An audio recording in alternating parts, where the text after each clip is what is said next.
নবীজি বলেছেন মানুষ যখন ইন্তেকাল করবে, ইন্তেকালের আগে থেকে মানুষের ইন্তেকাল পর্যন্ত তিনজন সঙ্গী থাকে। কয়জন? তিনজন সঙ্গী থাকে। মানুষ যখন মৃত্যুবরণ করে, মৃত্যুর সঙ্গে সঙ্গে তার তিনজনের মধ্যে দুইজন বন্ধু হারায়া যায়। একজন বন্ধু তার কিয়ামত পর্যন্ত তার কবরের মধ্যে থাকে। আল্লাহর নবীকে প্রশ্ন করা হলো, ইয়া রাসূলুল্লাহ, নবী গো, ও নবী, ও নবী, এই দুইজন সঙ্গী কারা যারা মৃত্যুর সঙ্গে সঙ্গে চলে যায়? আল্লাহর নবী সাল্লাল্লাহু আলাইহি ওয়াসাল্লাম বলেন, দুইজনের মধ্যে একজন মৃত্যুবরণ করার সঙ্গে সঙ্গে হারিয়ে যায়, সেটা হলো তোমার সম্পদ। যদিও কোটি টাকার মালিক, কোটি টাকার সম্পদের মালিক, মৃত্যুর সঙ্গে সঙ্গে এখন আর কোটি টাকার মালিক বলে না, বলে মরহুম।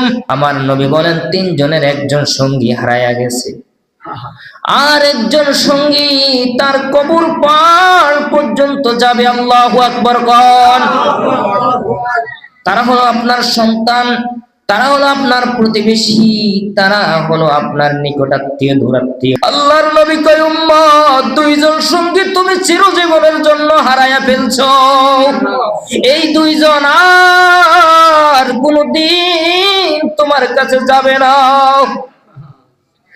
আর কোনদিন তোমার খবর নিবে না। আমার নবী কয়, তোমার আরেকটা বন্ধু, আরেকটা সঙ্গী যেটা তোমার কিয়ামত পর্যন্ত থাকবে, সেটা হলো তোমার আমল। আল্লাহু আকবার। এই আমলটা হয়তো কারো নেক আমল, আবার হয়তো কারো বদ আমল।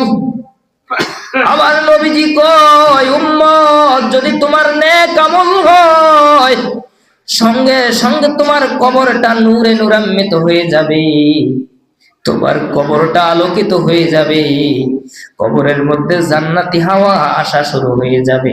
আমার নবী বলেন কবরবাসীকে এমন একটা ঘুম পাড়ানো হবে, কিয়ামতের সকাল পর্যন্ত কবর মানুষটাকে আর কেউ বিরক্ত করবে না।